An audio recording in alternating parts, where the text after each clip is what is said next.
Yo, yo, yo, what they do, what they do. I'm your host, Aaron J. Jackson, also known as Marvin Bay. And I welcome you to the Behind the Beard podcast, presented to you by FGO Network. And on the phone, we have a special guest. He goes by the name of Devin Christopher. For the people that don't know who you are, introduce yourself, Devin. What's going on, world? My name is Devin. I'm a photographer, director, living down in Miami, Florida. Okay. So what you been doing this quarantine, man? Like, everybody's not outside. We fuck going out, but everybody been chilling. What you been up to? Man, it's crazy. Up until today, I would have said I'm not really doing much other than editing old photos or whatever. But the past 48 hours have just been cleaning my place. I don't know. I normally wouldn't be, but I just woke up and I was like, yo, I got to. So I'm getting a lot of stuff done. Yeah, isn't that kind of therapeutic though, in a way? What's that? I said, isn't that kind of therapeutic in the sense? Yeah, I usually hate it because it feels like a chore. But lately it's been it's helpful. So I'm not even mad at it. Yeah, I'm like that too, cause it ain't really nothing to do, and you just other than editing, of course, but other than that, it's just nothing to do. So I've just been you know what, I'm gonna take advantage of the time. I'm not doing anything anyway. Why not? For real. So just to start off everything, so what was your upbringing like? Growing up in Miami, and what part of Miami you from, by the way? All right, so let's see. I feel like it's a multi-map story because I'm born here, but I was raised up in Broward. And okay. So basically, I was born in North Miami, moved to Pembroke Pines super early. I want to say I was around 7 or 8 or something like that. I can't remember exactly, and I'm worse with the times, but I moved up there, went to middle school, high school. A little bit after high school, I was in Pembroke Pines, Miramar. Then moved to Palm Beach for a little bit. Okay. And then moved back down to Miami, and then just been here this whole time. And now I'm just trying to do the multi-city thing. You're a real South Floridan. Yeah, man, I've been everywhere, and I don't know. It's I in the process of all that time, I was reading and all this stuff, and it was if you're trying to be something in a certain area, be in the city that is doing the most. So yeah, most I gotta definitely come to Miami. It doesn't even matter. Yeah. So when did you start picking up a camera? So I remember it being around the time I was 12, 13. My mother actually, she went to school for photography, and she had a couple film cameras, and I was into cars, I was into model cars and remote control cars, gas powered remote control cars. So I kind of wanted to shoot those, just outside and stuff like that. And then that later turned into I want to shoot real cars, and then shooting the real cars, I want to shoot people or things that I think are interesting, and that kind of just turned into what it is now. It's the same thing. It's just now I'm a lot older and yeah, responsibilities. That's interesting because most people. That's crazy that your mom that she went to school for photography and she became a photographer. That's unheard of. That's kind of dope to me. That's it's running in the genes of the family with the tradition. Yeah. I know she pursued it early on, and then didn't do as much. But when I heard that, it was cool. And then she kind of helped me because I was always into some sort of creative something, whether it be drawing. Initially started out drawing and painting, and my mother wanted me to get into music, and I was into that for a little bit, and so it was always I needed a place to put it. And then just photos, oh, I don't have to draw this. Okay, great, but yeah, I still have to draw it. Most definitely. Nah, but that's crazy because yeah, that's just why I'm shocked. I'm amazed more because it's just in the art world, it's not really praised as especially a people of color. We not really used to that. In the art world, it's not really dawned upon. Oh, it's okay, but the fact that it's kind of like in the genes of the family, and you got it like firsthand. You know what I'm saying? Because it was times like when I was in high school, people didn't really like appreciate art. Like, oh, you doing that whack ass shit, but it's just like, nah, like this is dope. It kind of eases my mind. On top of that, Yeah. I kind of. I think it's more because when I was doing the painting and drawing and stuff like that, I think everyone around at the time, because they saw what I was doing, was kind of encouraging that I stayed doing that. And in a lot of cases, it got me out of trouble. I mean, to this day, it's like what keeps me out of trouble. You mentioned she had a couple cameras. What cameras were they? I don't even remember. Oh. I do remember like the first digital camera that I was like, okay, like I want to mess with that more. Was the 5D. Okay. So I know that's like, I mean, that was a while ago. But that's probably the first one that probably came on. Yeah, I don't know if it was the first exact camera. I think she had like a Rebel or something way back, but I think the first 5D was like it for me. It was like interesting. It was like, whoa, like okay, I could do stuff with this. Yeah. Oh, so you say you was like into the music and in the beginning parts, and you was painting and stuff like that. But what drew you into photography mostly? Instead of like just doing the other crafts and stuff like that. I think because it was the stuff that I would want to draw, or the stuff that I would want to see, but I can actually do it like with real things or like in real life. Yeah. I think, I don't know, it was like, and then I don't know, I just think that medium for some reason was like more interesting to like use with actual like things in life that you can interact with. Yeah, that makes kind of sense. Still make up your own world, but like do it through that medium. And especially like when you were just capturing a moment in time, you freezing up the moment. You know what I'm saying? Yeah, for sure. I mean, it's definitely that too. Like, I like at this point, I like making stuff that people can look at and be like, "Damn, like that happened." Especially for years down the line. Yeah. So while you was in the beginning steps of that, what photographer did you look at and made you like inspired to just like take it to like that next level that you wanted to take it at? So like, I guess growing up and like, I guess wanting to pursue that more, I would definitely say Herb Ritz was one. I know it's like for some people it's kind of random, but like I don't know. I've always, if I could, like if I could just live life a certain way, I would just like live like by the water or like near a desert. Yeah, like, facts. Just like that, like black and white, just in the middle of nowhere, like controlling everything. But yeah, that's one. With Newton, of course. Oh, of course. That's a goat. There's like, yeah. Then there's others like I was just telling somebody the other day, like I know this is like kind of random, but this guy Seb Janiak who shot like the first couple press photos of Daft Punk. Oh wow. Like Mario Testino.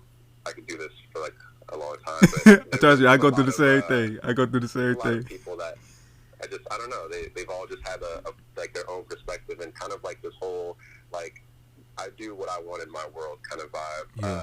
Definitely like Dave LaChapelle. Like. Oh, okay. Yeah. He did the Astro World for Travis Scott. Yeah. And that's literally like I'm gonna make this. Like there's no one can replicate that. It's like I want to just make up this thing. So. What was your first camera? Like, if you could remember. I know it's kind of hard, but what was your first camera? And it was like.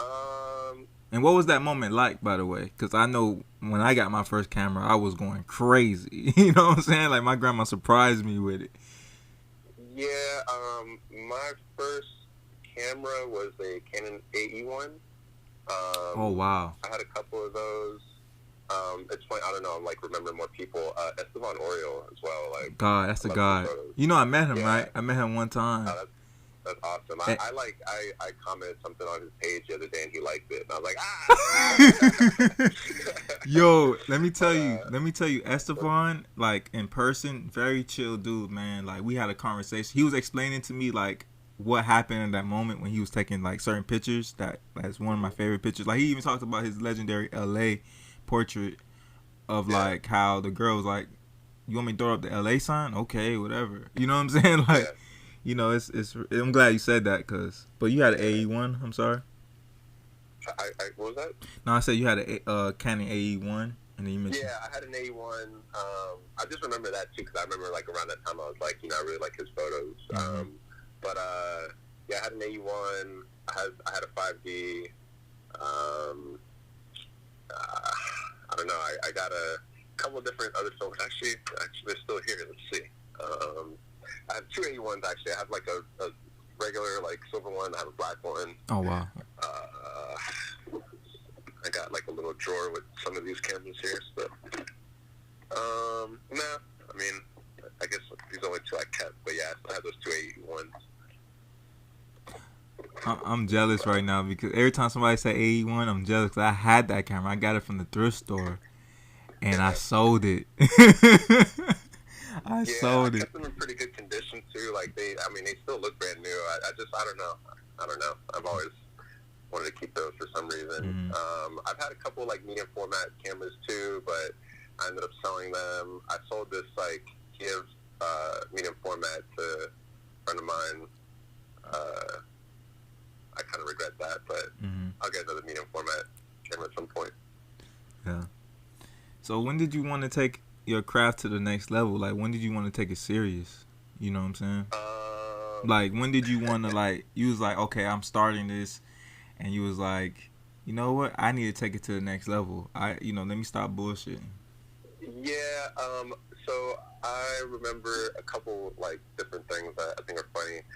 I think one, like, I do remember, like, physically, like, looking at a camera in a room, and I'm like, you're going to make me, like, you're going to change my life one day. Like, kind of, I'm like, I was talking to, an inanimate object, and it was like, yeah, this is going to change my life. But other than that, I do remember, talking to my mother about it. I went to, like, I don't know, everyone kind of wants you to go to school for something, and this, that, and third, and for some reason, I was like, you know what, I think I want to pursue that, because that's the only thing I really feel passionate about, more than anything else.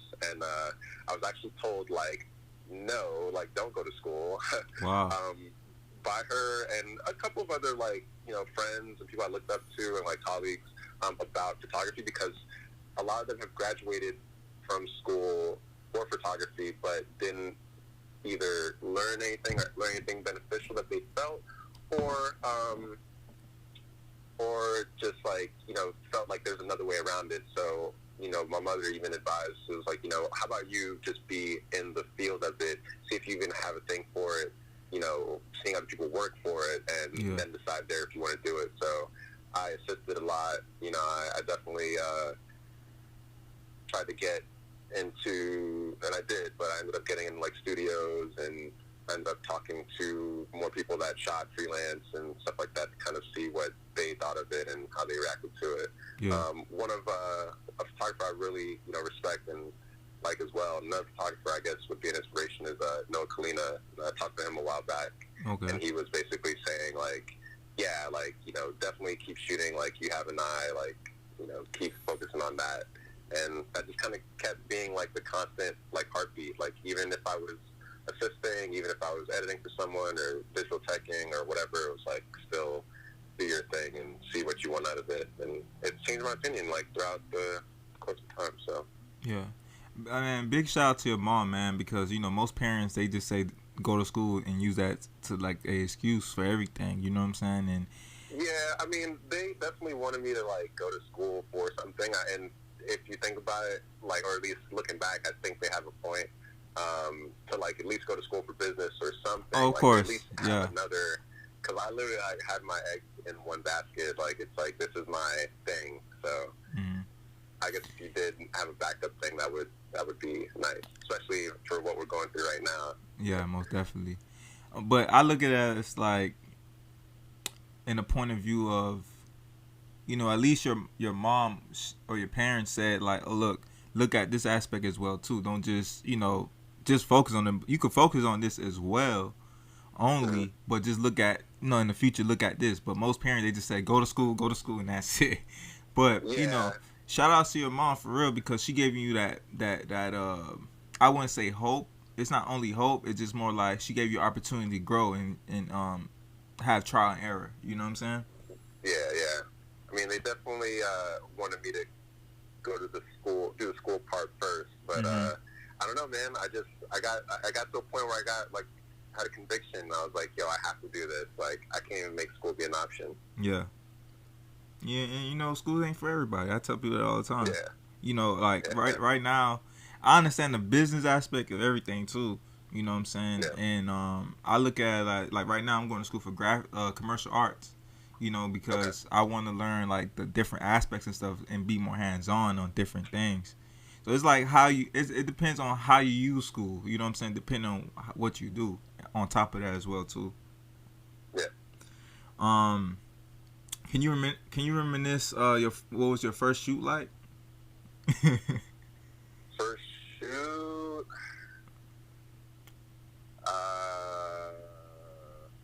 First shoot. I don't really remember first shoot. I do remember like there was like a MySpace phase where I shot friends for like their top 8 photos, like their defaults. I remember shooting cars like for just to do it. Like remember I was saying like I had a transition of like shooting model cars, like actually wanting to shoot people's cars. And, yeah. I took some photos of some guys' cars, and back in the day, like there was like this forum. I like model cars. I like you know fast.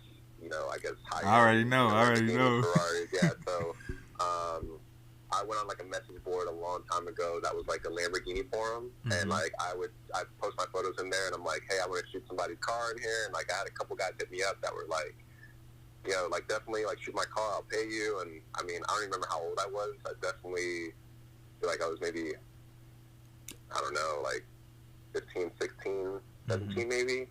But, you know, they're paying me like $200, $300 to like shoot their cars. And I was like, wow. This is fun. Like, this is what I like. If I could make a living doing this, like, why would I do anything else? So I remember doing that for a while.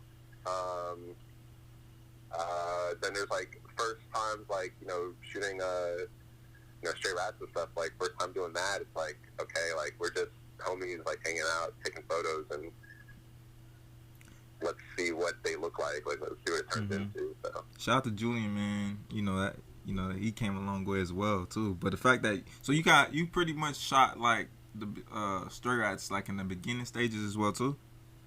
Yeah. Actually, he's the first person that mentioned you. Oh, really? He's like, yo, you know about this dude, Aaron? Oh wow, that's crazy. Like, shout out to Julian, man. That's wild. Yeah, man. Shout out to, and that's crazy because you know with the whole stray rats movement and seeing those pictures.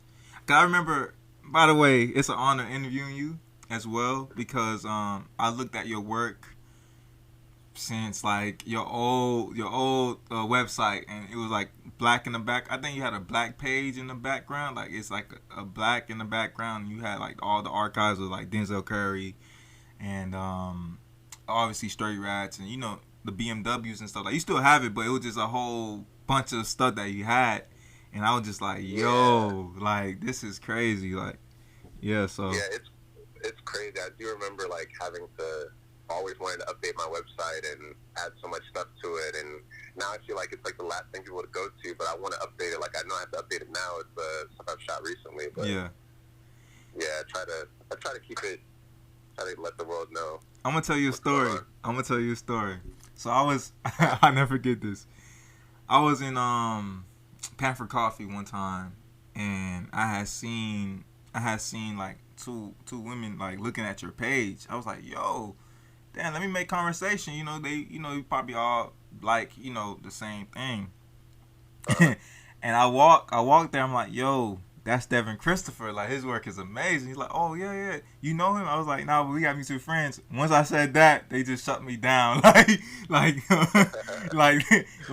if I did know him, they would try to like, you know, they try to like, oh, can you get in contact with him or something like that? But since I didn't really know you at the time, I just know that we always had mutual friends. So they kind of shut me down because of that, because it wasn't official. Wow. So that's crazy, but it lets you know that you know people are watching. People are really watching you. You know, if nobody's telling you, I'm gonna tell you. You know what I'm saying? Damn. So I gotta update my website right now. Yeah, and this was like 2015, I believe, 15 or 16. Oh wow. Mm-hmm. That's awesome. So what was like your first gig? Like, what was your first gig, and what was that feeling like? Because I know in the beginning stages, I know we get nervous when it comes down to, we probably still get nervous when it comes down to that. But what was that feeling like, and what was that shoot? Man, first gig, like big gig that you was like, oh damn, like, You know what? I think I got a good idea. I know, like, okay, so I definitely, I shot a lot. I did have a bunch of gigs before this, but I think the initial point that kind of started the more of like the river of thinking of getting gigs and shooting a certain way, started when I first started assisting at this photo studio. I don't remember what year, but it was a while back. And I just wanted to get familiar with like gear, equipment, lighting, how to kind of create stuff that looks similar, but like, at least just understand like the background of it. Yeah. And I did that for a couple years. And I also like digital tech for a long time. So basically I got hit up from Complex a long time ago, and to me it was like, oh, we want you to shoot. And I think her name is Tink, but yeah, I remember. I think at the time she was like recently signed or something with Missy Elliott, so I was like, okay, this is cool. And I was like, for Complex, and it was like, what do you want me to do? And they're like, oh, like, do your thing. And I don't know, it's just like it was kind of like, wait, like, there's not a rule book. I don't have to be told. It's just like, get some good fly photos of her. It's like, yeah, I definitely want to do that. And then I was like, man, like, is there more projects like that out there? Is there more opportunities like that? And then it was like, all right, like, let's take what you know and what you have done so far and try to see if there's more work similar to that out there. And I always like, shooting people in music and performers and stuff like that. So that was like kind of that was like the apple, like buying the apple and like uncovering the rest of what can happen. Yeah. To pursue that. This is like a personal question for me, because I still kind of deal with it, and I'm still like trying to like to learn like the the gist of it. Like when you do like events, right? Like what goes through your mindset when you shoot events, or do you just let the flow go? Because I still try to, I think as a photographer, like that's like when I deal with like for instance like a party, or like, well, I would say like a party, like, or an event and stuff like that, I get nervous because it's like, me understanding more flash and how lighting works and stuff like that, which obviously me and you know that lighting is the key thing of everything when it comes down to photography. But what goes through your mindset on that? Like, what advice would you give on that?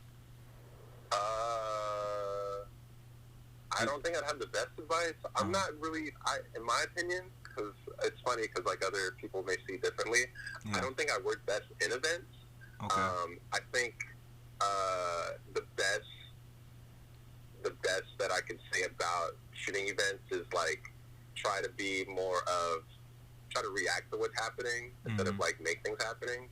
Yeah. Or make things happen. I just I don't know. I like to, I guess, control more of the situation, and when I can't, it's kind of like I just have to submit to it. So I'm more reactive. Like there's a lot of times where I've shot or photographed events or people in an event that I kind of have to base how I'm shooting off of how they're feeling or how they're reacting or whatever the case may be. Yeah, that makes sense. So it's like one of the type of situations you have to really judge like the situation and see how that kind of really goes. Pretty much. Yeah. Like, I'm trying to think of like a time where it was like I could not control it, but I even still tried to. So like, Future's birthday, that's like, I can't control all of it, but I do want a segment that I can control. So like, I did that portion first, and then it was like, I'm being receptive to what's happening in the world, or like what people are doing. They're showing, like, everyone's showing out there because everyone's trying to be seen. So it's like, all right, like, let me use that to my advantage.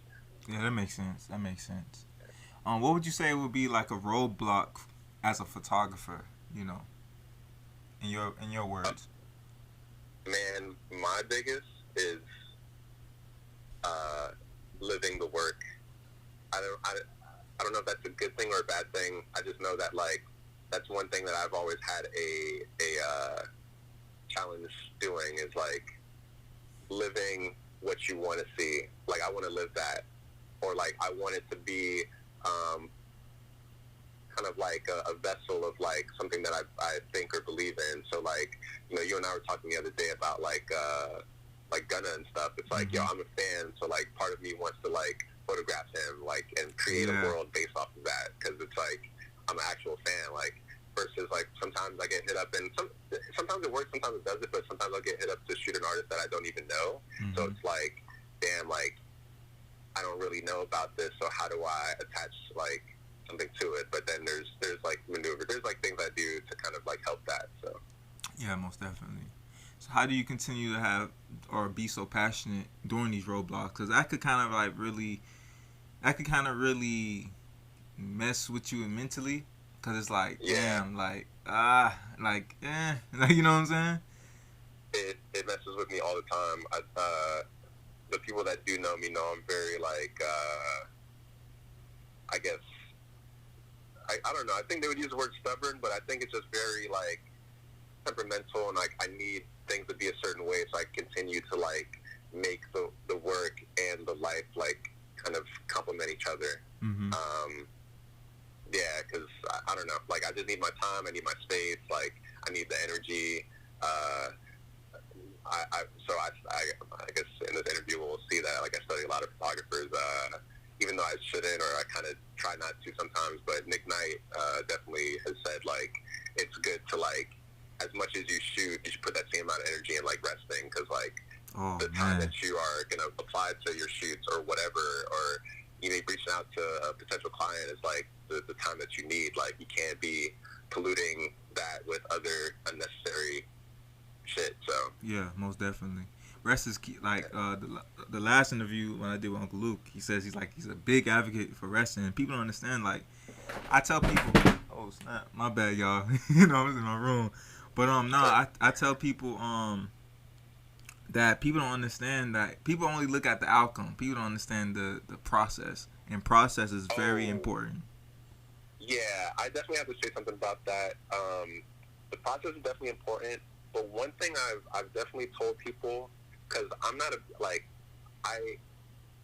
as much as I like study or have studied the art or studied photography or direction or whatever, I try not to pay attention to too much, because yeah, like you can't basically like I'm gonna jump on tangents, I'm sorry, but basically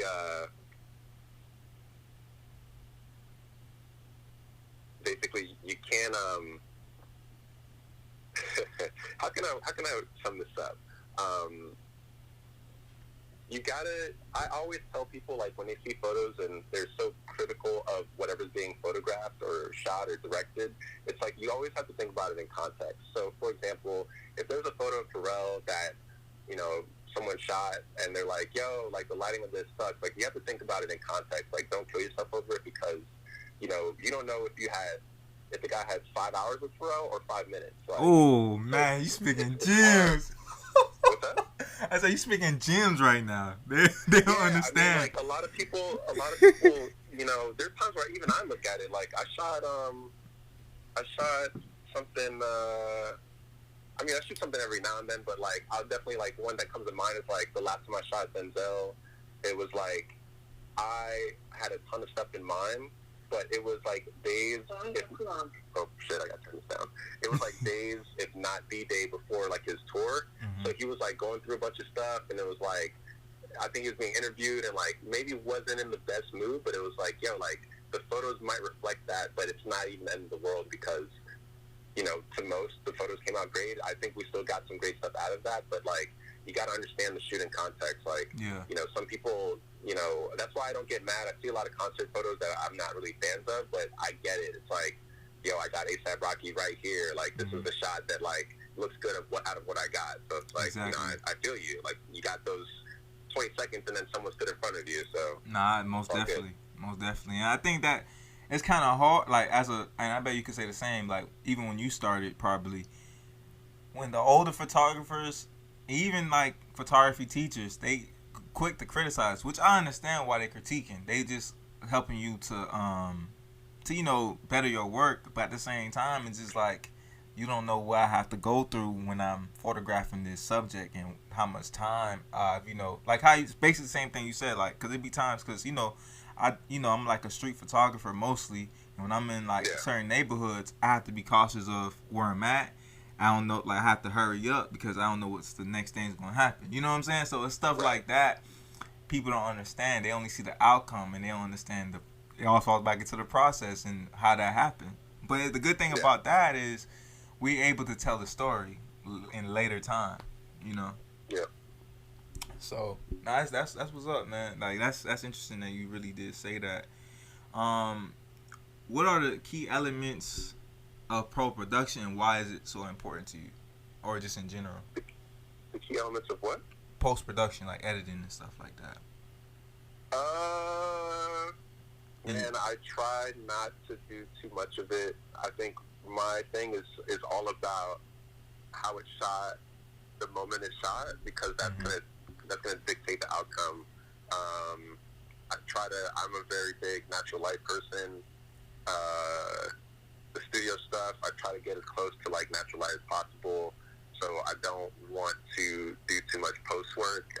If anything, it's just kind of grading or just how it feels overall. But I'm trying to get to a place that I've imagined and just recreate that in the camera without having to do too much post work. Yeah, I'm like scared of that. Lately, I've been getting a lot of requests to do more post work stuff, but it's like, guys, like please go back to my catalog here. Like I don't want to do too much of that, but you work with it. Yeah, most definitely. How would you describe your work in your words? Oh man, I've been trying to chase like I have an idea of how it's supposed to be. I don't see it yet. I see it a little bit. Like right now, I have this wall with like a bunch of photos I've shot over the past couple of years up, and like there's like different categories of the feeling, but it's not fully defined yet. I definitely work towards that. It's definitely like this kind of directional, warm feeling that like happens. There are off moments that occur, but that comes from a place. And for the past couple of years, I've been really tapping into like that feeling more than like any other political aspect. If anyone that's listening to this knows me, they know that like I try to stay away from all of the stories of the subjects and try to like get to what I've been feeling in the photos, or what I'm trying to communicate in the photo more than what's going on. So I try to just make it the same like distant like interaction with someone, but still a reaction. And if it's not a person, then it's a thing or a place. But I try to just create that like permanent whatever it is. And I've been trying to define that for the longest, but I think the most I could do is show pictures. Yeah. So how do you balance your work life to spending time with yourself? How do you balance those two? I don't think I do that well. I think at least you're honest. Yeah, I'm like I try to. I've realized the past couple of years that I've wanted to make what happens in the photos what I want to just do in real life. Yeah. So,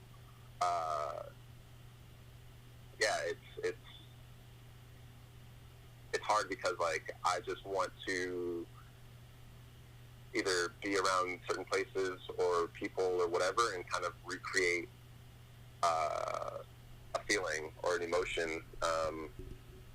So it's if I'm not shooting some model in LA somewhere, it's like I'm trying to feel this way, and then I'm trying to replicate that like with the next person I shoot. So it's hard to be like to turn it off, I guess. Yeah. It's definitely a lot healthier to turn it off, but I want to just create that all the time. But yeah, I feel like we don't get any younger, so it's like you could live like this all the time. That's like you're living your art. Yeah, it's. I told people, my friends be getting on my ass talking about, bro, you need some rest and all that. You just need a day off. Man, it's hard because especially in your mind, especially as a photographer like us, we trying to like. I tell people all the time, it's like a high. You know what I'm saying? We trying to reach that high of. I don't know about you, but I know that every time I'm like trying to figure stuff out for the ways I'm trying to capture certain moments, I'm trying to reach that, and I'm hard on myself, and I cannot. I gotta work. I got to. Cause I'm trying to reach that goal. Yeah, 100%. That's my high. Like for a very long time, I'd have to explain to people like, yo, I don't need to do any of that other stuff. Like, I don't need to go out to some venue or whatever to like prove how I feel. Like, nah, like I want to communicate this through this medium, and like that's it. Like that other stuff to me is like that's like spare time. Like I really don't want to do that. Like I want to kind of create this until it's moving by itself, and it's just like a snowball effect. Yeah, most definitely. Yeah. And it's just people don't understand, man. That's why I'm kind of like I understand 100% because people do not understand. I think that falls back into us being 1%ers. I look at it like that. 1%ers of the world that understand that we trying to reach our goals. You know what I'm saying? And it's not easy. Especially on a day-to-day basis. What got you into like BMWs and the European cars? So I'm a big fan of BMWs and the Volkswagens, and I'm more of a Benz, but I love BMW. My first car was a BMW, but what got you into that? Well, my first car was a Honda Civic, just so everyone knows. But I think it ranges from being a kid and like at not best times, I would see those. I would always like look out the passenger seat of like my mom's car, or, or just like whenever I was somewhere and like I don't know. I guess I would like make faces with like the taillights as they drove by, and like I always like saw certain shapes and stuff, and that was when I kind of just stuck out, like the boxy like E30 shape, like when I was a kid, and I've always like race cars, racing games, like video games, of course, and I don't know. I think repeatedly seeing those images going up, I definitely like the old BMW commercials of like the Ultimate Driving Machine. It was like such a like influential, like it's like saying so much with like not really saying much. So you're like, damn, like I want to be around that more. I want that. Yeah. And I think it's also like a cultural thing. Like I'm Jamaican, so everyone, my father had BMW. Like everyone always had like some sort of reference to one. Jamaicans always like talking about BMW. Yo, what they do, y'all? We about to take a quick break from the Devin Christopher interview, and right now we about to be playing some of the tunes that he selected for us for the interlude of the episode. So for right now, taking you a little quick smoke break, enjoy some of the tunes that he selected, and relax yourself because we got a whole bunch of things that me and him talked about. So once that's over, we're gonna jump right back into the interview. Peace.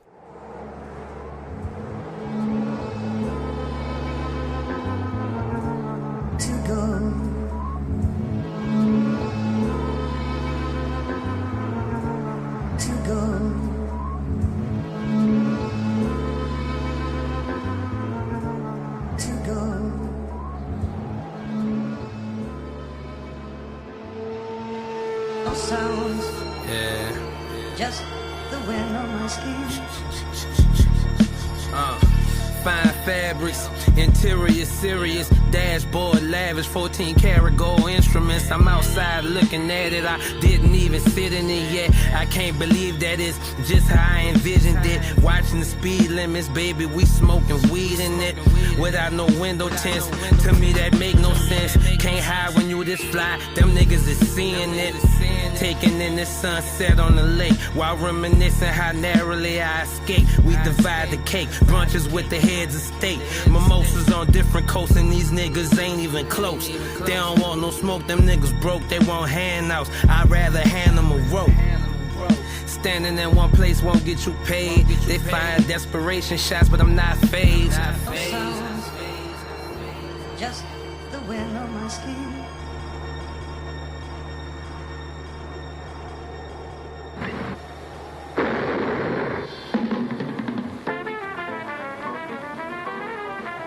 Welcome home.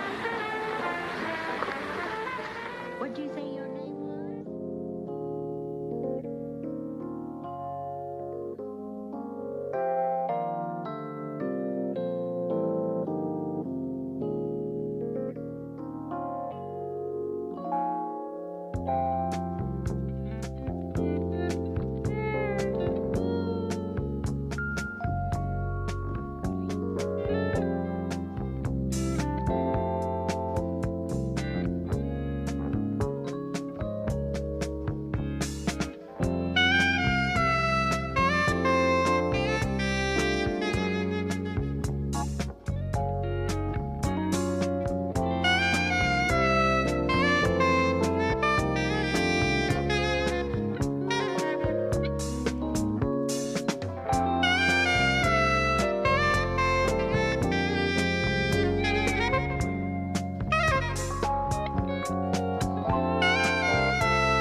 cap, no rap cap. I took the top off, I'm dripping like hot sauce. I got drink and it's clean raw. Baby, give me that mean mouth. Hit that pussy like golf ball. I can do this without y'all.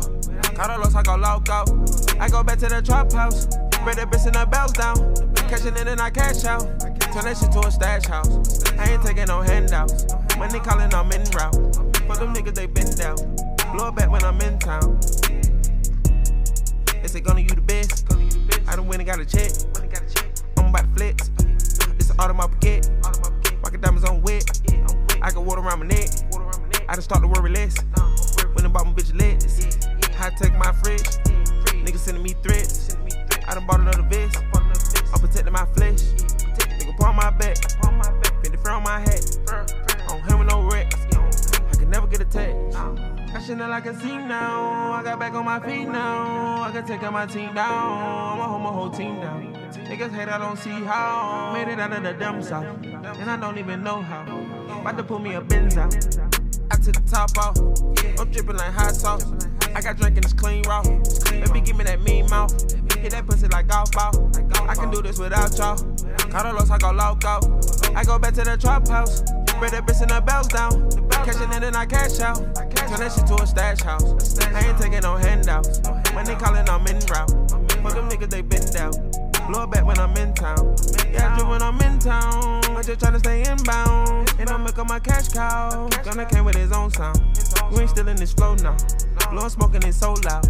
I been bringing these hoes out. Gonna get in his zone now. Eat a green, sell it.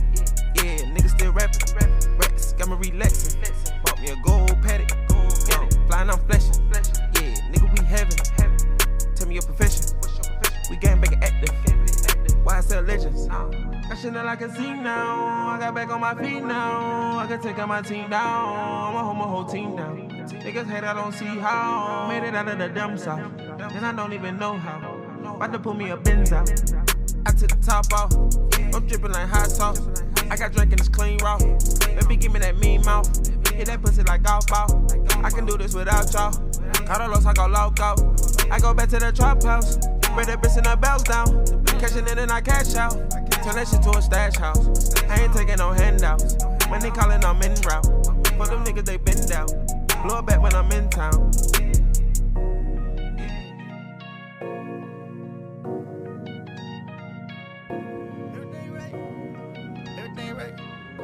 Everything right, man. Everything right. I didn't need it. Everything right. You back in your veggie. I only drink activists. I'm gonna die, yeah. I'ma chase it like Hussein. All this money bring a nigga new pain. Yeah, yeah. I got at least 200 hoes. Fresh to death and I leave my car running I doze. Up and down the E-way, risky it all by this door. And these hunters ain't going nowhere like a mole. I bought my mom's a car and felt amazing. My niggas banging, burning like the Redskins. I got all type of tattoos on my fucking shin. I was in a white and red mad back like peppermints. I been blow the mill on jury, but it's past tense. Supercharging, make it sound like it's raglan. I ride with the cutter, I'm blow like my brothers in Mad 10. Diamonds on me talking, they harassing. No shoulda, coulda, and what I got these racks in. Came a long way from a shed. Now we spend million on cribs. You get something too, don't trip. My eyes, my low as a brim. I smoke a tree limb. No gang, big deal. I'm tryna pop a wheelie in a Lamborghini standing on 2 wheels. I got the racks on me now, I can buy me a cruise ship. I just got the iPhone 8 and I already stored over 200 hoes. You can spend the money on me, cut from all my clothes. Majority of the fits I wear, you never find in stores. You might as well gone on. Money long. Always on the Mercury. Anytime I come out, gotta at least step out with a 3-piece. I've been in my bag lately, take 3 drugs at once lately. Got every shade in Tom Ford, I can spot Fugazi. I came out the slums, got Hermes in the headlock. If she ain't knocked the paw, she bout to get dead, doc. Between my diamonds and my fame, became so anxious. I sit at the top of the throne, yeah, cause I'm righteous. Got a few rights lawyers for some friends, some on the Cyprus. And can't nothing come in between niggas like us. Yeah. I got at least 200 hoes. Fresh to death and I leave my car running I doze. Up and down the E-way, risky it all by this door. And these hunters ain't going nowhere like a mole. Yeah. What's your favorite BMW of all time? Of all time? That's a hard question. I think that kind of have to it sucks 'cause it's like it's so popular now. But yeah, the E30 M3 for sure. Yeah. That's kind of like the holy grail. At one point, I've had a couple, but like I had a 318 IS 91 and got rear-ended, but I bought that because I couldn't afford an E30 M3, and then the prices of them kept going up, so I was like, let me just get one, and let me aim to get one, and then I finally did. So just been making that like my life-size model car. It's like my childhood repeating itself, like seeing it as a kid and then like having it again. So yeah, mine would have to be the 325 Ci. Okay. Hardtop. Nice. And then obviously I think the CI is the convertible, so it's like a convertible hardtop. Yeah. Okay. Yeah, that one. And no, not the convertible one. Not the convertible one. The one that's without the convertible, just the regular one. Okay. They have a CI one. You know. Yeah. And then the 645. Yeah, BMW. The older ones, like from 06 or something like that. That's my favorite. Yeah. I like a couple other cars too. I'm definitely a fan of like the Porsche 996 Oh, GT2. don't, That's like one of my favorite cars. No, I love Porsches. Don't even get me started with Porsches. Not right there. Porsches. Everybody that know me, I love Porsche, especially the Carrera.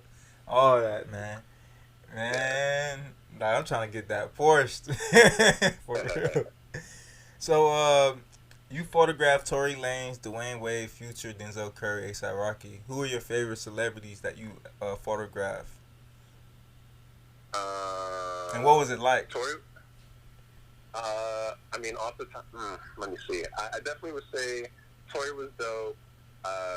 Tory's energy, like, he was like, and those are the moments that I live for. Like, I got on the phone with him. I forgot when exactly we got on the phone, but he was like, yo, like, you're shooting me for GQ, like, we gotta turn up, like, this is the moment. Like, I never even thought I'd be in GQ, and like, to be real, like, to rewind, like, super fast, like, early before I even started taking photos, I would go through magazines and be like, there is no people that look like me or resemble me or like give off the way that I feel inside, like, and I'm seeing that in these magazines. So like to be at a point with Tory and like discuss that part was like, yo, that's the whole reason why I wanted to get into this.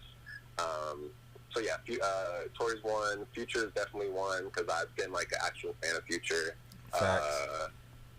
Just like making magic happen with an artist like that is great. But more recently, like Tiny's been awesome. He's a producer. I shot Maluma. Like he was definitely fun to kind of work with someone that you didn't realize how big they were, but it was like, wow, like, all right, like they are that big, like I guess act accordingly. But there's been a lot of them. I'm definitely excited and grateful for all of those opportunities because they've all shown me a little bit of like how to navigate through it. Some people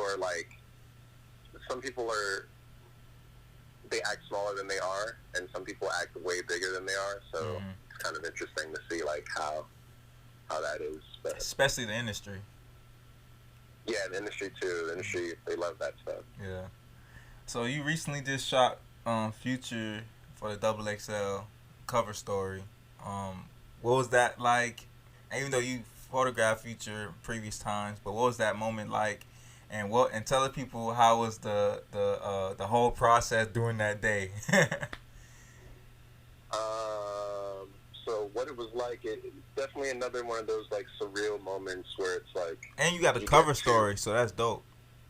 And I did what? What's that? And you got the cover story, like you got the cover. Yeah. So I mean, yeah, that's one of those times where it's just like, it's funny. I was joking with a friend of mine, and he had a point. Like, because when we're on the boat, when we're on the yacht, we had to actually tell the captain like where to turn and what. Like, I didn't realize how awesome having a talent or having an artist on a boat is, because you can literally turn the boat around and have different light, like depending on the angle that you have to face in the sun. So yeah. A friend of mine was saying, was like, yo, like, you were the captain. Like, even though there was a captain, like, you're literally like, yo, I wanted to face this way. I want Future to look out that way. Like, even though Future's who he is, it was like still like, yo, like, this is what I want to do. So that was crazy. Like, that part, the idea of like being called to shoot something in California when I know so many talented people in LA, that was even better. Like, I think the overall relationship that I've had with shooting Future has always been kind of like, you know, fleeting, and I've always wanted it to continuously happen. And I've always wanted to be like, you know, I have tons of ideas that we can do and work on. So to get that like call out of nowhere to do it felt good too. So it was, I'm definitely grateful for that. But it was definitely a process. It was like, you know, I got hit up on a Tuesday to see if I could shoot that same Friday. And, you know, me and Alfonso, shout out to Alfonso, who also shoots, we basically packed up and went and kind of came with a little bit of a game plan. And, you know, I was there with another friend of mine, Gino, and we just shot. Like, we went out to San Pedro. We got this yacht. The editor was like, you know, like, we should get this yacht. We should do this theme. We should do this themed off of like Life is Good. And yeah, we did that. And once we got there, we were like, wait, like, this boat is like, it's cool, but like, I think Future, like, to give off that image of what people know Future as, like, we need to have this bigger yacht. Like, let's do it. Like, let's figure out a way to make this happen. Yeah. So we talked to the captain, and he's like, we just need like one more crew member, and we figured that out, and, you know, we made it happen. Back to that conversation about photos in context, like, initially the idea was he would show up at, I think, either noon or 2 o'clock, something like that. Yeah, and we would be on the yacht in the ocean until about 6 o'clock. So it was like a couple of hours, like 4 or 5 hours with him, which I anticipated on getting the most prolific shit possible. Mm-hmm. But he actually ended up coming a little bit later, so we didn't have as much time, and they had to film. So in my mind, those photos are great. I definitely want more. I'm always striving to do more and get more. But I got, in my opinion, I got like not as many photos as I wanted. But yeah. I still think, you know, I've shot so much of Future that you can't be mad at that. And plus, like, the stuff that I did get, it's like, you know, it's gold. So but I'm cool with that. Did you want, like, for instance, he came a little bit later, but did you want him, like, with lighting purposes, you wanted him during the day and get that perfect lighting pretty much? Yeah. I wanted, like, a certain type of lighting. I wanted a certain type of energy. You know, I wanted to get particular portraits that I've had in mind forever. You know, I've shot him on and off for a while, but I just had, like, these things that I had in mind for a long time, and I wanted to see those through. So it was, like, my time to get that. And I got some of it, but, like, there's still so more to go. And, yeah, so. One of the pictures I love, besides the birthday party that you had, I like the one you shot of him in the studio and how you just projected the whole lights and stuff like that. That was amazing.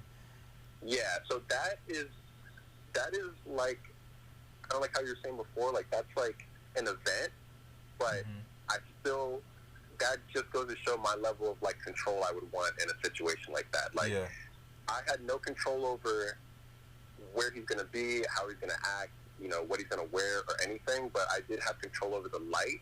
So it was like, the light for me is like my thing that can help generate that story that I've been wanting to, like, show. Like, you know, I can later, you know, go back and be like, hey, look, like, now that we know what this looks like now it's with a little bit more direction or a little bit more, like, transparency on the artist's side, I could get some more, you know, greatness if you just open up that little door for me. Yeah. On a side note, I also love the photograph you did. I forgot what album was around that era, but it was a Rob Banks. It was a Rob Banks album, and you had the Sprite and the purple light. It looked like it was inside of the Sprite bottle. You know what I'm talking about? Yes. Yeah, that I love that. That right there is a classic. Cause I remember seeing that in Tumblr. I think I found out about you through Tumblr, and that was that era, like 2013, 12, you know, around that. and I saw that. I was like, yo, this is dope. You know what I'm saying? Like, that type of lighting was crazy. So that is like the very super nerd side of me. So I thought of that because I don't know what made me do this, but I was researching like how an Xbox Connect works. I should have asked you first, how do you think that was lit? But basically, I was researching how an Xbox Connect works, and basically it's infrared light that is cast out from the Connect onto people. So remember like those games that were like the sports games, you had to like roll your arm, and then like it'll direct it, and like yeah, so it was like all those movements are tracked with those beams, and I read that like if you had an infrared camera, it can read those little beams that are casted out in the room. So I was like, man, if I can get an Xbox Connect or multiple Connects and like turn them on, I can like light this person, and it'll have like this like kind of like soda effect in a way. And that was like, you know, it's funny, like I did no drugs or anything, and that's what I came up with. And it felt that way. It was like, yo, like I got that vibe from listening to his stuff. I kind of got a feel like that's what he kind of wanted to put out there. So I was like, how can I do that in my way? And yeah, that's just that's actually no other lights but Xbox Connect on like a table with like a sprite and like him in his hand. And then there's another one like there's portraits of him, but that was like before I learned how to really strobe, I was like messing with an Xbox Connect to try to get that type of light. Yeah, that's a classic right there. For the people that don't know, just check out. I forgot what album was it again? I forgot. It was a mixtape. I don't even remember. Yeah, it's so way back.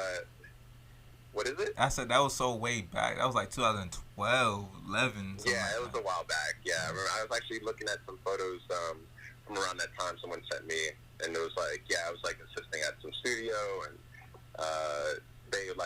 they gave you extra time. Like if you booked it in advance, they'll give you like a weekend or like an afternoon. So I would tell, you know, Rob Banks or whoever, like, hey, come to the studio, I want to shoot these photos. I was always telling Julian, like, yo, we should shoot the products there, or like we should try to figure out a way to do this and shoot lookbooks and shit. But yeah, I was always trying to just test the waters and see what I can create and what I can do with the opportunity. Most definitely. So we talked about the XXL, but you work for GQ and XXL, of course, and probably other publications. How is it like working with these publications behind the scenes? Because, you know, most people, they don't really know what goes on the back end of dealing with these publications and licensings, like your photographs and stuff like that on the business tip. So how's it like? It's cool. It's fun. It's interesting to get to work with different crews and different people and different perspectives. Like, that's always interesting. That's always a challenge. I think it's also interesting trying to navigate through your creative process with new people. I'm always excited to work on projects like that. I wouldn't be afraid of it. I'm kind of, I don't know. I like the experience. I think it's the only thing I've been used to for the past couple years. So it's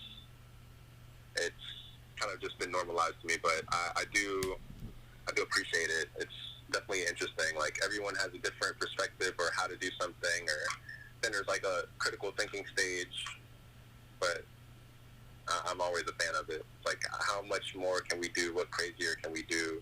I think it's smart for people to get familiar with usage and their rights and all of that, because I feel like a lot of people just do it just to be on. So I think that's important too, because a lot of people will give themselves away completely. Yeah, most definitely, especially in the industry, man. Yeah. Yeah, most definitely. What would you say would be your proudest moment of your career so far?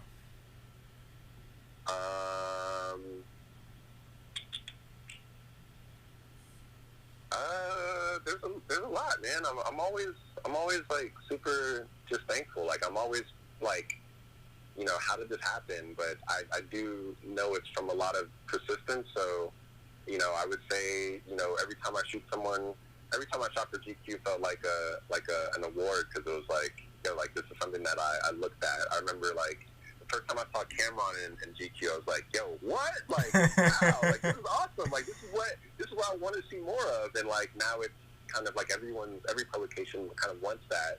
So, yeah, I'm all, like, whenever I do that, it's like a milestone for me. Every time I do a lookbook, it gives me a chance to, like, show the world what I'm up to. Every time I get a chance to do an editorial, it's like, hey, like, what's up, world? Like, this is what's going on in Miami, Florida, or, like, this is what's going on in LA.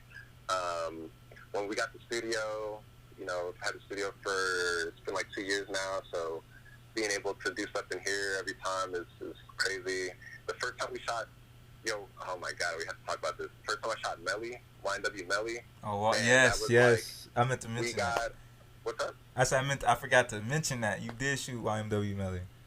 Yeah, that's one of those moments where it was like, I don't know the artist. I know very little about him, but I want to create something that will be memorable. And it's so crazy, like, you know, I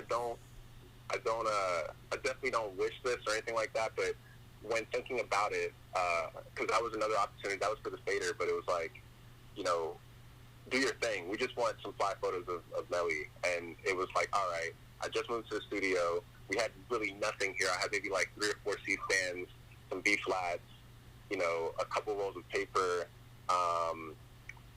and a couple Apple boxes. I don't know if we had internet yet. We may have because we were playing music, but like the goal for me was like I wanted to get these memorable photos of him. And it's so crazy how like, you know, where he's at now, and you know, I definitely don't, you know, want any of that to happen. Wish any, you know, bad things to happen, but it was just like if this person were to disappear, what can I create that can be as memorable?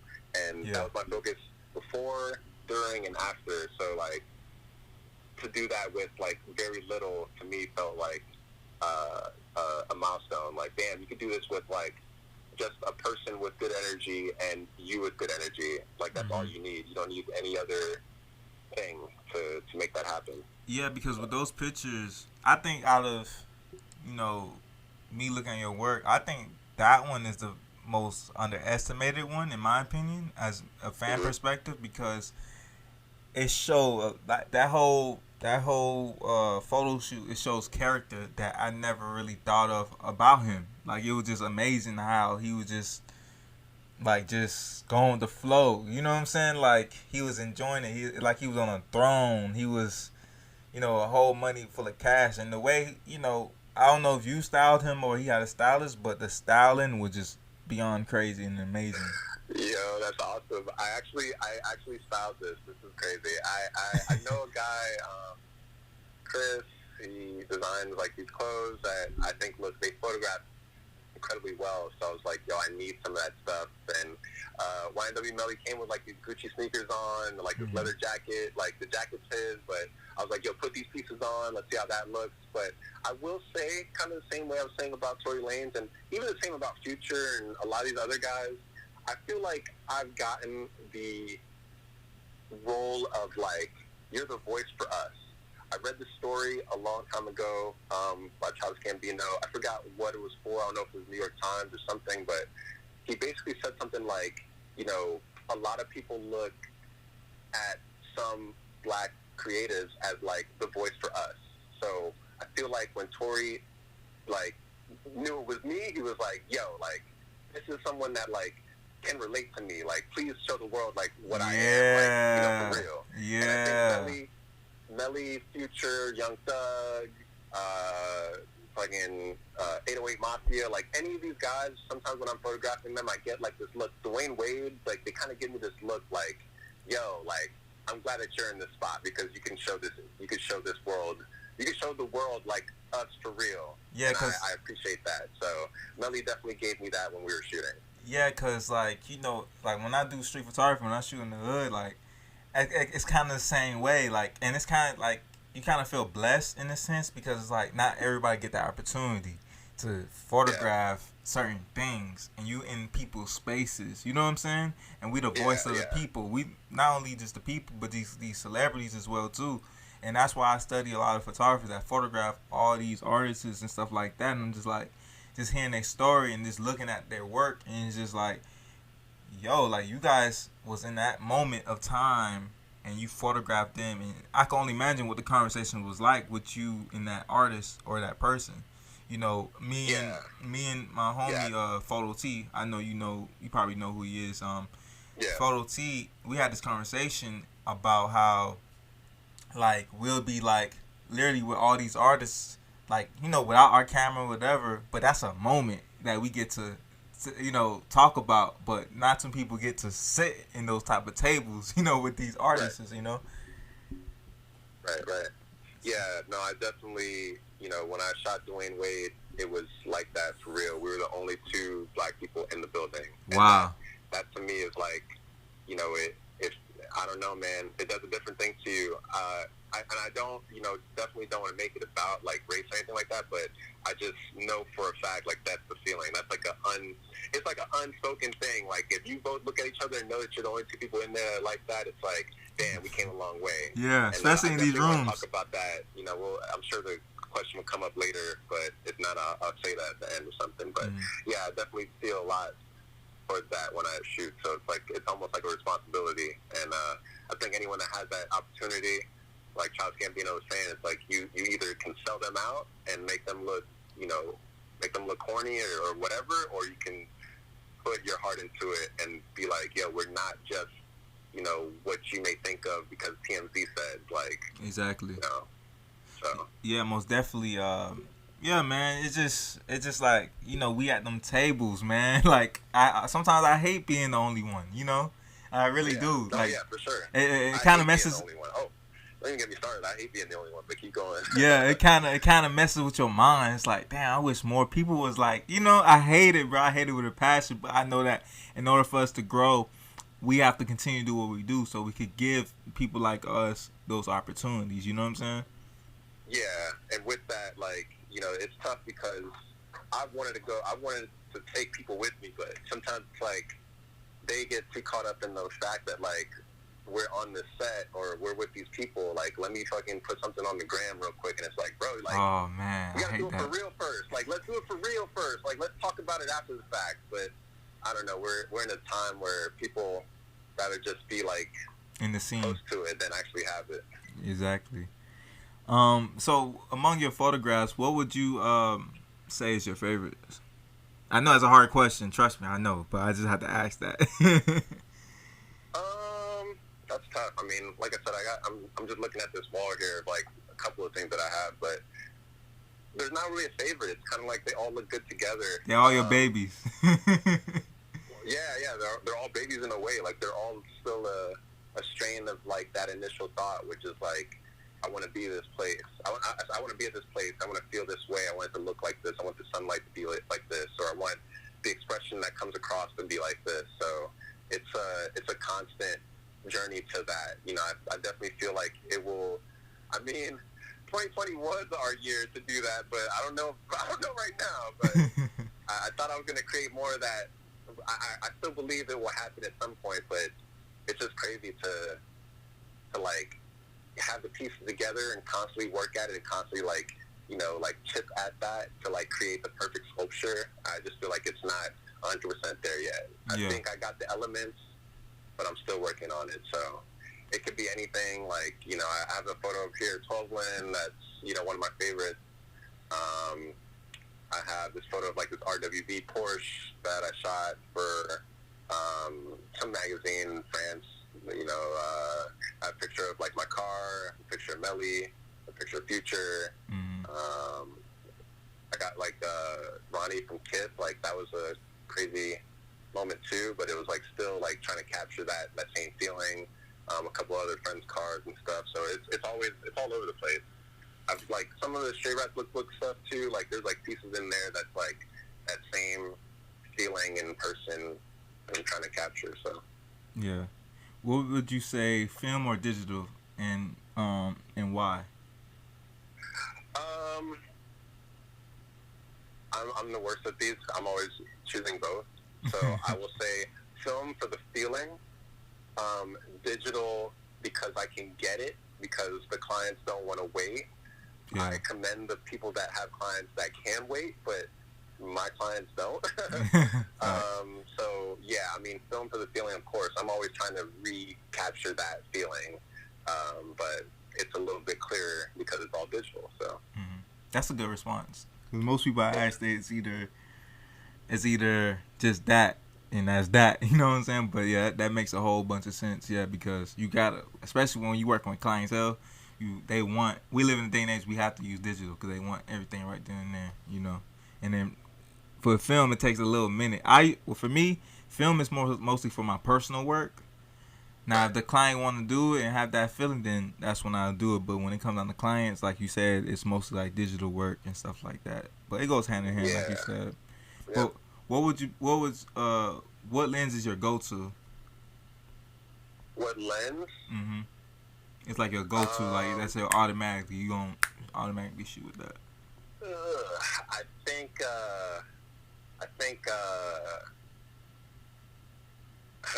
I have a friend that's gonna hear this. I know he's gonna say 24-70, but I hate that lens. I just really do it because it's kind of good. Yeah, it's just like it's a good all around. But I would probably stay at 50, but I'd probably just still stick with the primes. Like I'd probably do a 35. I'd probably have a 50, and then I have an 85. I just like all three like close, a little bit far away. Or portraiture, pretty much. And a super tight portrait.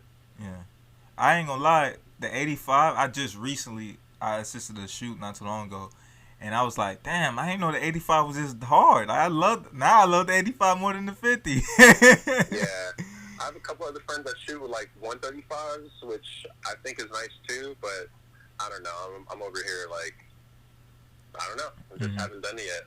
I have a 7200 as well, but I want to get to the prime point, just have multiple cameras and just stick with switch cameras. Yeah. What's your favorite camera of all time? If you could answer that. Camera of all time? Yeah. Might sound a little. I'm gonna say Mamiya 7. That's different. I'll say that. I've always liked how that camera felt. But I've been equally fine with like my Canon 5D series. It's almost like I need to be sponsored at this point, but 5Ds like the 1, 2, and 3, and 4. But I don't know. If I could just control how everything is, I would just shoot medium format film and call it a day. I wouldn't do anything else. Yeah, that makes sense. When are we getting a Devin Christopher photography book or exhibit? Like when we gonna get that? That's I feel like the people waiting on that. Yeah, I've wanted to do a book for a long time. I have ideas every now and then on books. I'd love to talk to somebody about getting a book made. I feel like a show can happen right around the same time, really. I've always been, I don't know about you, but I've always felt like the scene out here is not receptive to photo shows. I don't know. Yeah, like, I agree. Trust me, I agree. No, you're right. You're right 100%. You're right 100%. I've hit up galleries. I've hit up people and like, hey, this is what I do. This is what I've shot. Like, let me get a chance. And I've gotten no response. Like, nothing. Like, damn. I'm like, damn. Did I do something? But I don't know. I don't know what it is. So it's always made me kind of feel like not really wanting to reach out here. Like, I think if it would happen, it'll happen somewhere else. But I still don't want to deny, Miami that chance to do it first. But, I don't know. I've always wanted to do shows. I've always wanted to do books or even like small series of books. But yeah, just gotta keep shooting, I guess. No, I agree because Miami's one of them cities. I feel like even though I love Miami to the death of me, but it's just one of them type of situations that Miami don't really care about a lot of things. They just care about certain things and that's what it is. When it comes down to art, a lot of people don't really appreciate the art. They just look at the art and that's it. Compared to like if you go to, and I'm talking about mostly the scene as well too. But when you go to places like New York or even Atlanta and LA, they appreciate the art and they go all over the place and stuff like that. So it just, we got Wynwood, but that's Winwood. You know what I'm saying? Yeah. I've also gotten a vibe from, I don't know, I feel like I'm gonna get shit for this, but like, I've also gotten a vibe from artists that work on other mediums. I could be wrong, again, like, prove me wrong, but this is just my experience, that like, if you're a photographer, it's not really art. Like, you're not a sculptor, like, you're not a muralist, so it's like, it doesn't matter, or like, they don't receive it as well. And with that said, I also think that there's also a flip side where it's like, oh, you're not like a starving enough artist. And it's like, wait, because I don't want to be starving is why I don't get the same type of recognition. Like, I want to keep flourishing. I want to keep doing, bigger projects. So like, I'm going to keep working the angles to make those things happen. But I think because I'm not just like kind of crying about not doing things, they're like, oh, like, he's good. He doesn't even need these type of opportunities. Do you blame social media? What's up? Do you blame social media on that aspect? Because, when it came down to the early 2010s and stuff like that, photography wasn't even cool. I tell people that all the time. Photography was just something that's, if it's like one of the type of situations, if you knew, you know. I mean, if you know, you know. But over time, when everybody got access to a camera, everybody think they think they're a photographer, but then the market kind of got oversaturated that anybody could get, a job type of situation. Yeah. I agree. Everyone is a photographer.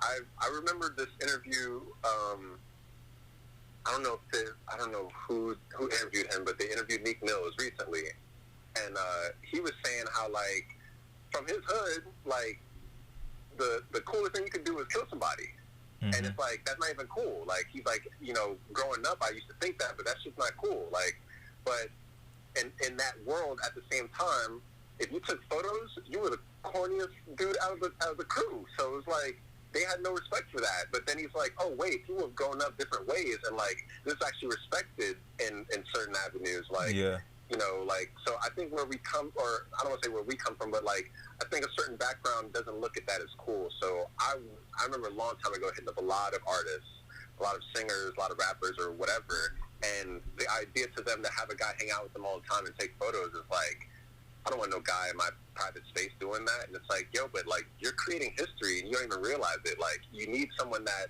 is going to take that to the next level constantly.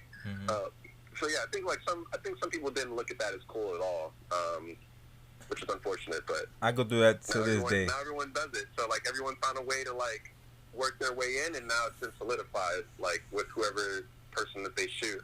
Yeah, I think, I go through that to this day when it comes down to trying to photograph certain artists that I think that, that's really about to pop off in the beginning stages, but they don't see the vision. And especially when it comes down to like hood rappers and stuff like that, they don't understand. Which I understand they aspect, but they don't really see the bigger picture. And then most times when they see certain things in the future, they be like, "Damn, I should have listened." You know what I'm saying? They don't understand that aspect. 100%, man. There's a lot of times where, they didn't think that was cool. I remember a long, long time ago, I was friends with a couple guys that, like, knew, like, some, I guess, drug dealers or whatever, but they were trying to get involved with music. And to me, it was like, I want to shoot this stuff, like, as it is. But I think to them, they were like, oh, nah, you might be the feds. And it's like, nah, it's not that. I'm definitely not going to incriminate you guys. I just want to get it from a perspective that's true. And, now I think everyone kind of understands that. But back then, it was like, man, that was definitely like 2009-ish. Yeah. And they looked at that as like, don't get no photos of our license plates, don't get any photos of who we're with, all that shit. Like, they were completely like, nah, like, we don't want to be arrested for this. So yeah, you get it, you understand. So I got a few more questions. How do you continue to educate yourself to get better at what you do after all the things you've done in the past? How do I stay more focused on what I want to do, you said? Yeah, like, how do you continue to educate yourself in your craft, like, to continue to get better at what you do? I think it's a mix of knowing not when to educate yourself, and also just being confident in what you know, because there has to be a point where you stop. Sometimes I get too caught up in studying so much that I forget to do, and I think that's important. Like, you have to, sometimes you gotta be just confident that, like, you know enough to do your thing. Yeah, I agree 100%. You know, we have all these books, but if you ain't doing anything, what's the point? Yeah. And I'm definitely a person that read a lot and studied a lot, and then, yeah, it's like you got to apply that stuff now, so. Yeah. What is one thing you would tell yourself when you were starting photography on what you know now? The same thing, just, like, learn what you need to learn, but don't focus on the other stuff. Don't be outside trying to, you know, hang out with the wrong crowd. Like, don't try to be around people too much for other reasons. Like, that stuff is going to just distract you from your main purpose, which is creating the work that you want and you want to create, and, you know, building the opportunities that you want out of your life instead of trying to be led by some other thing that can distract you. Yeah, most definitely. And any advice to the people that want to get into photography for the first time?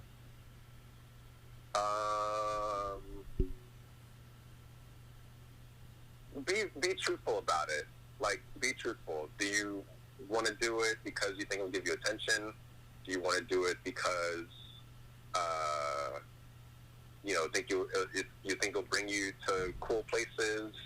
You know, just be truthful about it, because I feel like a lot of people do it for the wrong reasons, and especially with Instagram and any app these days, TikTok, whatever, it's kind of just like a tool to, like, do other things, and then that whole opportunity is ruined because you were just trying to look cool for somebody. But definitely, you know, figure out why you truly want to do it. Figure out your own, you know, your own routine to make. How do you want?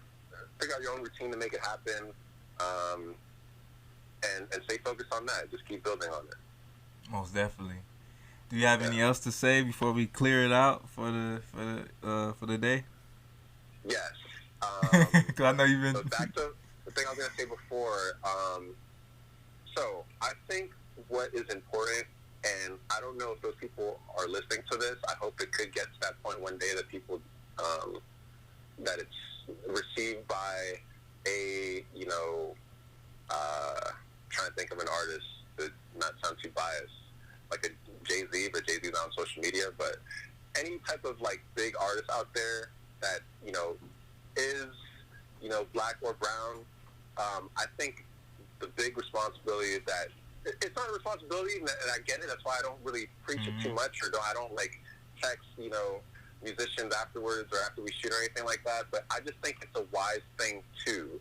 If you work with someone that is, again, the only black or brown person on set with you, I think it's wise to present the world as, like, look at this person that's doing this.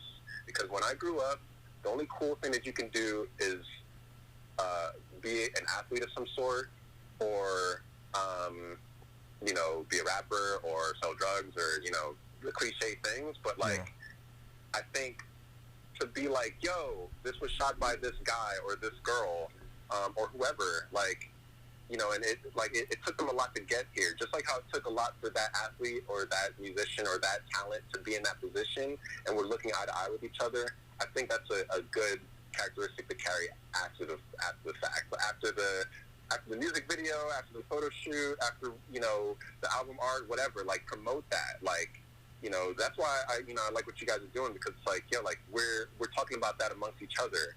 But I really wish that there was artists that, you know, if Uncle Luke directed a video or something, that the guys are like, yo, Uncle Luke, this guy right here, you can find him here, he did that. Yeah. Because if not, it's just us. We're just cheering each other up, and, like, I don't think that's not the way. If I was there, I would probably, if I was at that point, I would do that for the people around me, because I know what it took for a kid to think that taking photos was actually cool, or, Facts. you know, directing a music video was actually cool, or doing music actually was cool, because everything I do was not considered cool when I was doing it. So I think it's Devin, you don't understand how many times I tell people, you know, I see a lot of people back then that the stuff I did back then, now they want to do it now, and I'm like, yo, back then you wasn't willing to do that. You was like, man, I'm gonna do this. That ain't cool right now. You know what I'm saying? And it's just like, you kind of gotta charge it to the game. You just like, all right, whatever. You know what I'm saying? But it takes a lot of people understand that they only see. It all falls back into what I said earlier. It falls back into people only see the outcome. They don't understand the process, and process is very important to what the things that we do. 100%. Every opportunity that you saw me shoot, it was years of building up to that moment. To then just be like, oh, this is just me? Like, damn, bro, like, is this you? Like, there's a lot of behind the scenes shit to make this happen. Like, and even with photographers, like, it's not always just a photographer. There's a lot of, I guess they would say cat. A lot of on that, too. Like, the creative process is not just a singular person all the time. Nice so, it's like, it's good to let the world know that, like, it took a small army. Because, yeah, like, you know, I don't know. I just feel like, for the effort that's put in, the times and hours of sleep loss and, you know, sacrifices that you had to make to get to a destination and make something happen with someone and, like, make them look on top of the world, I think there's something to be said about that. Like, it's close to impossible for us to do that. Like, every time I do it, I'm doing it for all the times I couldn't, or for all the kids that were going through the Source magazine or, you know, any type of magazine and being like, damn, I want to do that, or I want to make this person look this way, or I want to contribute in this manner. So, you know, like I said, when I was looking through GQ as a kid or Rolling Stone and, like, not really seeing a lot of people that resemble the people that I've seen, it was like, I will do all of these things to get there. And then when you get there, those people don't even really appreciate that. They're just like, well, I'm popping, and that's it. Yeah, and it's kind of like a survivor's remorse in a sense. You know, it's like I'm tired of being in them wrong. It's like you're a three-sided coin. Like you understand their perspective, but they don't really understand the perspective of what I go through.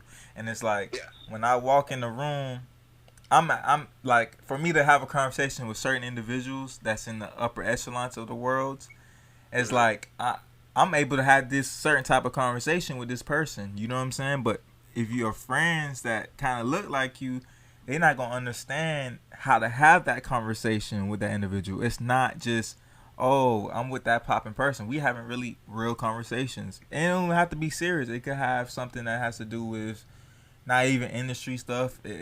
Just random stuff. You know what I'm saying? Yeah. So, yeah, I agree 100%, man. 100%. I'm glad you really brought that. I'm glad you really brought that up because people needed to hear that. But how can the people? Well, first, before I get into that, do you have anything else you want to reach on, or are we good? You think we topped off everything?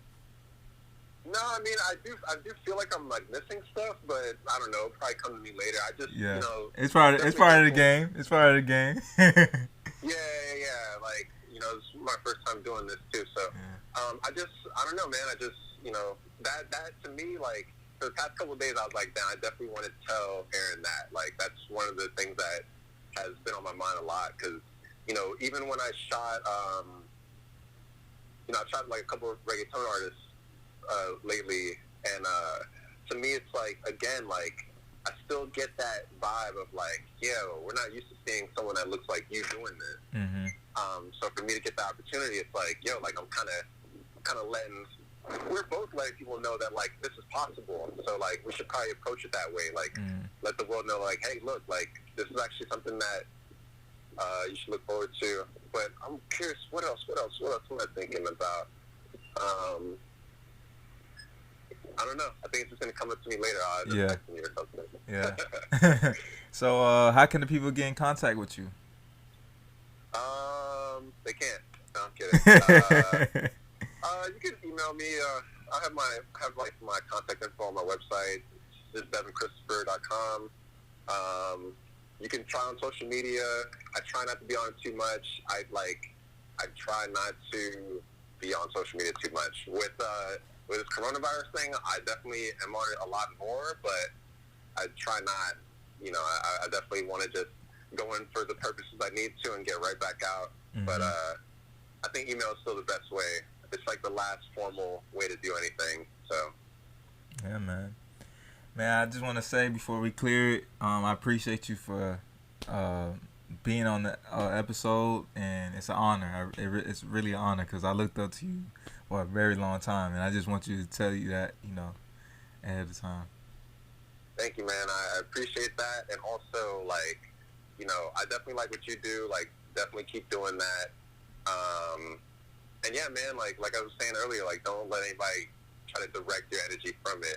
I know you guys have been doing like the FGO thing, and I've always kind of been that person internally. Like, I'm not trying to go out anywhere. I'm not trying to be around anybody. Like, that stuff does nothing for me. Like, sometimes I had to tell people, like, listen, like, no offense, but that's kind of beneath me. And they're like, damn, like, why is it beneath you? I'm like, it's not, I'm not trying to say I'm better than you. I'm just trying to say that, like, I can't direct my energy to that because it's going to just derail me from my thing. So, facts. You know, I've always been that way, and people have, like, hated it. But, you know, look at now. Like, right now is a time where, like, if you were not good being by yourself, you are fucked. Like, yeah. And I'm like a professional, like, be by myself for, like, this is what I'm born to do. I think that a lot of people can't really live with themselves either, so that's like another challenge that they have to deal with. Yeah, because I'm a loner. I tell people that all the time. You know, like, I'm happy being a loner. You know what I'm saying? Yeah. And I feel like my friends don't I don't know. I sometimes I feel like my friends don't understand that, or maybe I could be wrong, but I just love being alone. Like, you know, it's not don't take it personal. I just like being alone. You know what I'm saying? Yeah, it's not a personal thing. It's just like, I know myself and I know the things that I can control. I can't control anything outside of that. So, like, let me just do that. Like, I'm good at this. I'm a professional at, like, me. Like, let me do my thing. Most definitely, man. But yeah, the fuck going out shit is a lifestyle, dog. So that's why me and Rod created the whole thing of FGO. Like, this is a lifestyle. Everybody we cater to the people that really want to be inside. And even if you do go outside all the time and party or whatever, you have something to look forward to when you get inside. So that's why we, created the whole platform. Yeah, and again, I like going out every now and then too, but it's just not every weekend. Not every weekend, not every day of the week, not 4 or 5 days of the week. I want to uncover, like I said, I'm trying to get to that level of my photos where it's like just a stream of consciousness all the time. Mm-hmm. So, like, in order to do that, I have to avoid all the other things. Yeah, most definitely. All right, man, it's episode 22, and me and Devin is out. Hey, thank you so much. Okay, that's a wrap for episode 22 of the Behind the Beard podcast. Follow me on all social media platforms at by Aaron J. Jackson, BYAARON JJACKSON, and follow the FGO network on all social media platforms at Fuck Going Out, FUCKGOINGOUT. And make sure to subscribe to the FGO network on YouTube, Spotify, Google Podcasts, Stitcher, and Apple Podcasts. I want to say thank you for everybody that's just been wearing the FGO black shirts and reposting it on social media. It's a we need that, that's a support. So I appreciate each one of y'all. And actually, we about to re-release the black shirts as we speak. So whenever you guys hear this, the link is in the description on SoundCloud, and the link is in the bio on all our social media platforms. So make sure y'all get y'all FGO black shirts and stay while y'all stay inside. You know what I'm saying? And yeah, man, y'all make sure y'all stay inside, man. This corona stuff is real, man. You know what I'm saying? So make sure y'all stay inside. Read you a book. I know it becomes boring when you staying inside at times like this, but if you guys are bored, re-listen to the Behind the Beard podcast or Roar 98.7 by Rod. What else? Play video games, learn something, man. You gotta take advantage of this, because the times that you've been busy or not staying inside, going to clubs, whatever, and things that you always wanted to do and you couldn't do at the time, this is the perfect time to do it now, because there ain't really shit to do. So make sure y'all just do something, man. Do something productive, because the mind is very, it plays with you when you're not active. So I always recommend people to always try to do productive even when you isolated, you know what I'm saying? Because you gotta take it day by day. But that is it. I will see you guys on the next episode of Behind the Beer podcast, and I'm out.